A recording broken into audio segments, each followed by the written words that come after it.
ਬਸ ਇਹਦਾ ਹੁਣ ਟਾਈਮ ਦਾ ਨਹੀਂ ਇਹਦਾ ਟਾਈਮ ਜ਼ਿਆਦਾ ਲੱਗ ਜਾਣਾ ਇਹ ਤਾਂ ਤੂੰ ਮੇਰੀ ਲੰਬ ਕੱਢੀਆਂ ਨੇ ਪਤਾ ਨਹੀਂ ਖੋਲਿਆ ਇਹਨੂੰ ਟਰੈਕਟਰ ਬਹਿ ਗਿਆ ਆਪਣੇ ਤੋਂ ਚੱਲੇ ਜੈਨੂਅਨ ਰੇਸ ਦੇ ਵਿੱਚ ਹੀ ਹਾਂਜੀ ਜਾਨੂ ਉਹ ਬਹਿ ਗਿਆ ਉਹ ਸੱਖਾ 2 ਮਿੰਟਾਂ ਚ ਆ ਗਿਆ ਕਿਹੜਾ ਤੂੰ ਕੀਤਾ ਕੀ ਸੀ ਨਾਲ ਦੋ ਬੰਦੇ ਵੀ ਹਾਂ ਦੋ ਬੰਦੇ ਨਾਲ ਭਾਏ ਸੀ ਤੇ ਯਾਰ ਬੰਦੇ ਬਾਏ ਸੀ ਬੰਦੇ ਵਾਲੀ ਰਾਤੀ ਨੇ ਨਾ ਕਰਨ ਵਾਲੇ ਹੁਣ ਉਹਦਾ ਨਾਮ ਤੋਂ ਵਾਲਾ ਪਾਈ ਖਲੋਤੇ ਆ ਉਹ ਕਰ ਲੈਨੇ ਆਪਾਂ ਕੋਈ ਨਹੀਂ ਉਹਨੂੰ ਕਰ ਲੈ ਯਾਰ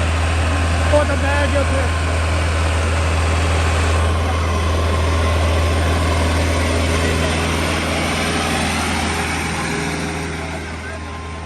ਉਹ ਨਹੀਂ ਬਹਿ ਗਿਆ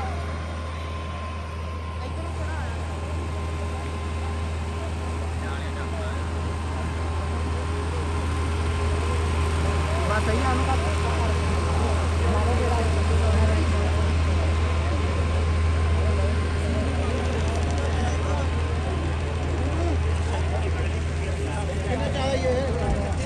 ਅਗਲਾ ਕਿੰਨੇ ਚ ਆ 2 ਕਿੰਨੇ ਕੀਤੀ